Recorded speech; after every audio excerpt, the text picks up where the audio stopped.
হাতে ভর্তা করে টাকি মাছ ভর্তা তো অনেকবারই খেয়েছেন, এইভাবে একবার করে দেখবেন, ভীষণ ভালো লাগে। তো আমি 4 পিস টাকি মাছ নিয়েছি। এদিকে লবণ হলুদ মরিচ ভালোভাবে মাখিয়ে নিলাম।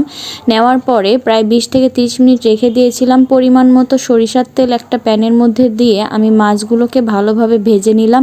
আমি একটু কড়া করে ভেজে নিয়েছিলাম, আপনারা চাইলে একটু নরম করে ভেজে নিতে পারেন। তারপর আমার ভাজা হয়ে গেলে উঠিয়ে নিব।